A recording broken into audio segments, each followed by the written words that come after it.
जय हिंद, जय भारत। एक बार फिर से स्वागत करता हूं मैं आप सभी लोगों का आपके अपने चैनल लोन हेल्प इंडिया में।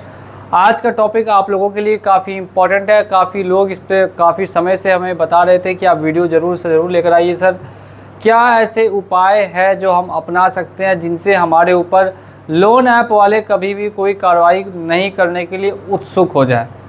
काफ़ी समय देखने के लिए मिलता है जिनका काफ़ी बड़ा लोन अमाउंट होता है 4-5 लाख रुपए का, वो भी एक सिंगल NBFC या सिंगल बैंक से, या 3-4 लाख रुपए का, या फिर 1 से 2 लाख रुपए के बीच में भी 10% केसेस आते हैं जहां पे कंपनी एक्शन लेकर और कुछ ना कुछ सेक्शन लगा के केस करती है। इससे पहले हम लोग बात करते हैं आज के इस वीडियो में दो सेक्शन के बारे में, सेक्शन 316 और सेक्शन 318। क्या है ये सेक्शन, क्यों आखिर इसका नोटिस आता है अगर आपने लोन डिफ़ॉल्ट किया। अगर आपने लोन डिफ़ॉल्ट किया है तो हो सकता है आपको ये नोटिस ऑलरेडी आ चुका होगा या इन फ्यूचर में कभी भी आ सकता है। तो इसके बारे में आपको जानना काफ़ी इम्पोर्टेंट है। तो मैं वीडियो को बिना वक्त गवाए स्टार्ट करूँगा। अगर वीडियो पसंद आएगा तो वीडियो को लाइक कर दीजिएगा और चैनल पे अगर पहली बार आ रहे हैं तो चैनल को सब्सक्राइब कर दीजिएगा। सबसे पहले दोस्तों बात कर लेते हैं यहाँ पे सेक्शन 316 और सेक्शन 318 के बारे में। दो सेक्शन है, आप लोगों को नोटिस हो सकता है कि मिलेगा या मिल चुका होगा। सेक्शन 316 और सेक्शन 318 बहुत सारी NBFC भी भेजती है, बहुत सारी बैंक्स भी भेजती है लोन डिफ़ॉल्ट होने पे। एक चीज़ जो मैं आप लोगों को बताना चाहूँगा वो ये है कि कॉल पर काफ़ी लोग क्या करते हैं कि आजकल यूट्यूब पे काफ़ी ज़्यादा रिकॉर्डिंग्स वायरल होती है जिसमें कि गलत तरीके से रिकवरी वालों को या बैंक वालों को टॉर्चर करते हैं जो कस्टमर्स है वो। देखिए, एक हद तक आप उनसे बात कर सकते हैं, उनकी बातों को रिकॉर्ड कर सकते हैं, आपकी भी बातें वहाँ रिकॉर्ड होती हैं। इस चीज़ का ध्यान होना चाहिए। तो आप ऐसा कुछ मत कीजिए जिससे सामने वाला आपसे बहुत ज़्यादा गुस्सा हो जाए। अब किसी का 5 लाख रुपए का SBI के बैंक से लोन है और वो SBI के ही रिकवरी वाले को या बैंक मैनेजर को काफ़ी बुरा भला बोल रहा है, तो इससे क्या होगा कि वो भड़क जाएगा और भड़क के आपका केस जो है वो लीगल डिपार्टमेंट में आगे फॉरवर्ड कर देगा। कुछ हद तक आप उसके मज़े ले सकते हैं, आप उससे थोड़ा बहुत खींचतान कर सकते हैं, अलग अलग तरीके के क्वेश्चन पूछ सकते हैं, उससे उसकी आइडेंटिटी प्रूफ मांग सकते हैं। इस तरीके से आप करते हैं तो ठीक है। लेकिन अगर गलत तरीके से गाली गलौज करना, एब्यूजिव लैंग्वेज का यूज़ करना और कुछ ऐसा बोलना जिससे कि सामने वाला भड़क जाए, देखिए ऑलरेडी ही आपको करना है उनको शांत है, ना कि भड़काना है। अगर सामने वाला आपको बहुत ज़्यादा परेशान कर रहा है तो उसका नंबर ब्लॉक करके हटा दीजिए। लेकिन अगर बड़ा अमाउंट का लोन है तो भड़काना सही नहीं है। ऐसे में वो आपका केस उठाएंगे, लीगल डिपार्टमेंट में भेजेंगे और फिर देखने के लिए मिलता है कि सेक्शन 25 का नोटिस आ रहा है, कभी सेक्शन 138 का, कभी सेक्शन 316 318 का नोटिस आ रहा है। देखिए, ये पहले अभी आ चुका है भारतीय न्याय संहिता में, BNS में। पहले क्या था कि 420 और 418 का आता था आपको, ठीक है, यानी कि चीटिंग या फ्रॉड। तो देखिए क्या होती है चीटिंग और क्या होती है फ्रॉड, कब लग सकता है, ये दोनों सेक्शन किन किन लोगों पे लागू होता है, ये दोनों सेक्शन की बात करते हैं। सबसे पहली बात होती है दोस्तों, वो होती है रॉन्ग इन्फॉर्मेशन। अगर कोई व्यक्ति गलत इन्फॉर्मेशन देकर लोन उठाता है तो उस पर यह सेक्शन लागू हो सकता है। गलत इन्फॉर्मेशन देने का क्या मतलब है कि अगर उसकी सैलरी 1 लाख रुपए है और उसने डॉक्यूमेंट पे 3 लाख रुपए कर दी थी और उसके बाद लोन ले लिया तो प्रॉब्लम हो सकती है। दूसरा है कि किसी ऐसे व्यक्ति के नाम से लोन उठा लिया जो व्यक्ति एग्जिस्ट नहीं करता, यानी उसके पास 2 आधार कार्ड 2 पैन कार्ड है या 3 आधार कार्ड 3 पैन कार्ड है। तो ऐसे भी कुछ व्यक्ति पाए जाते हैं, यानी जो चीटिंग करते हैं, रॉन्ग इन्फॉर्मेशन देते हैं बैंक के साथ चीटिंग करने पे, ठीक है। या फिर ऐसा कुछ करता है जैसा आप काफ़ी समय देखने के लिए मिलता है, प्रॉमिस लोग बार बार करते हैं, जाके साइन करके दे देते हैं कि मैं इतने इतने डेट को पेमेंट करूंगा, ऑफिस में लिख के दे देते हैं मैं इतने इतने डेट को पेमेंट करूंगा। अगर आप पेमेंट नहीं कर सकते तो बैंक को या कंपनी को डायरेक्टली मना कर दीजिए कि आप कोई पेमेंट नहीं करेंगे। फॉल्स प्रॉमिस फॉल्स नहीं करना है, किसी भी कंपनी से फॉल्स प्रॉमिस नहीं करना है, लिख के नहीं देना है कि भाई मैं इस डेट को पेमेंट करने वाला हूँ। हाँ, ओरली आप बोल सकते हैं 100 बार चाहे 100 बार, ओरली मुँह से जितनी बार चाहेंगे उतनी बार बोल सकते हैं, लेकिन गलत तरीके से दोस्तों प्रॉमिस नहीं करना होता है कि आपने लिख के उनको दे दिया कि चलिए 10 तारीख तक आपका पेमेंट क्लियर हो जाएगा और उसके बाद भी आप नहीं करते तो फिर वो आप पे नोटिस लगाते कि देखिए आपने हमें लिख के दिया था, हमारे पास पूरा प्रूफ है, अब हम आपके ऊपर इस सेक्शन लगाएंगे और आगे कार्रवाई करेंगे।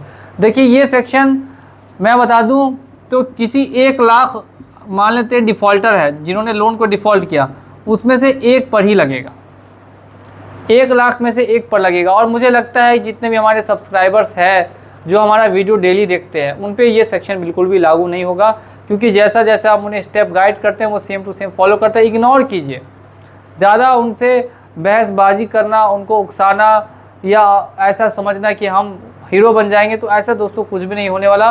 तो कॉल पे ज़्यादा बात करके उनको एंटरटेन मत कीजिए और ना ही खुद को एंटरटेन कीजिए, ठीक है। अब नेक्स्ट हम लोग इसके बाद बात करते हैं दोस्तों सेक्शन 25 या सेक्शन 138 के बारे में। कुछ कंपनियां हैं जो इसकी केसेस लगातार कर देती है, सेक्शन 25 या फिर सेक्शन 138। तो देखिए ये हो गया ECS पे मैं बता देता हूँ, और ये हो गया आपको चेक बाउंस पे। अगर आपका चेक बाउंस होता है तो आपको सेक्शन 138 लगेगा, और अगर आपका ECS बाउंस होता है तो सेक्शन 25 लग सकता है। ये जानकारी आप सभी लोगों को होनी चाहिए।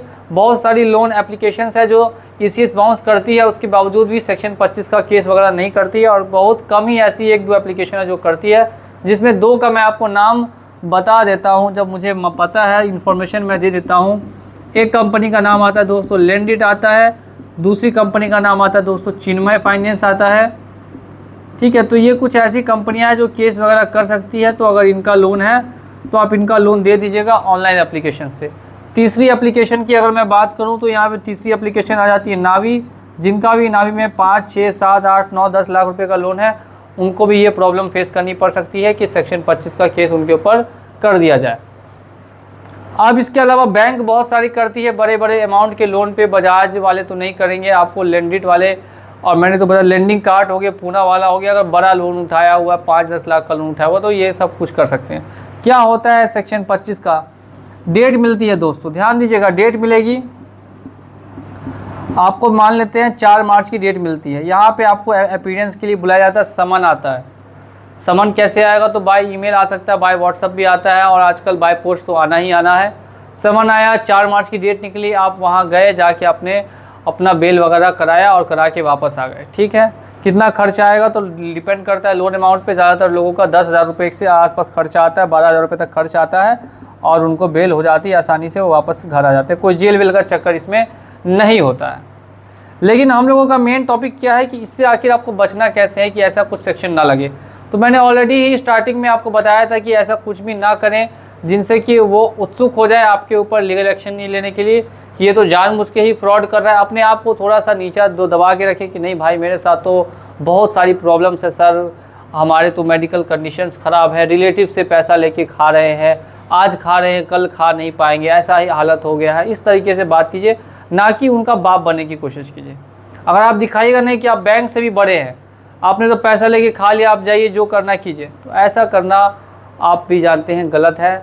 और ऐसा अगर कर भी रहे तो बैंक को ऐसा बताना नहीं कि आपने ऐसा किया, नहीं तो फिर बैंक तो अपनी तरफ से कोशिश करेगी थोड़ा बहुत रिकवरी करने का कि ये तो आदमी चालू आदमी है, इसके पास पैसा होगा, ये हमें जानबूझ के पैसा नहीं दे रहा। तो इन सब चीज़ों का बस ध्यान रखना है कि बैंक से बड़े बनने की कोशिश नहीं करना, आराम से बातचीत कीजिए, प्रॉब्लम्स बताइए कि हाँ ठीक है भाई ये दिक्कत है। अगर ज़्यादा परेशान करेगा, बहुत ज़्यादा आपसे के साथ गाली गलौज करने की कोशिश कर रहा है, फ़ोन उठाइए, फ़ोन को यहाँ पे उठा के साइड में रख दीजिए, छोड़िए, सुनिए ही मत, उठाइए, फ़ोन उठा के छोड़ दीजिए और अपने काम में व्यस्त हो जाइए। जितनी बार कॉल करते हैं उठाइए, उठा के छोड़ दीजिए, काम में व्यस्त हो जाइए। उसको जो बोलना है बोलने दीजिए, जो करना है करने दीजिए। बोलिए कि आप कुछ जवाब ही मत दीजिए। कितनी बार कॉल करेगा, बोलते बोलते आधे घंटे में 1 घंटे में थक जाएगा और फिर कॉल करना खुद पे खुद बंद कर देगा। नहीं कॉल करना बंद करेगा तो फ़ोन में अननोन नंबर्स की कॉल को ब्लॉक कर दीजिए। सबसे ईजी और कन्वीनियंट ऑप्शन है, जो मैं हर वीडियो में आपको ऑलरेडी बताता हूँ।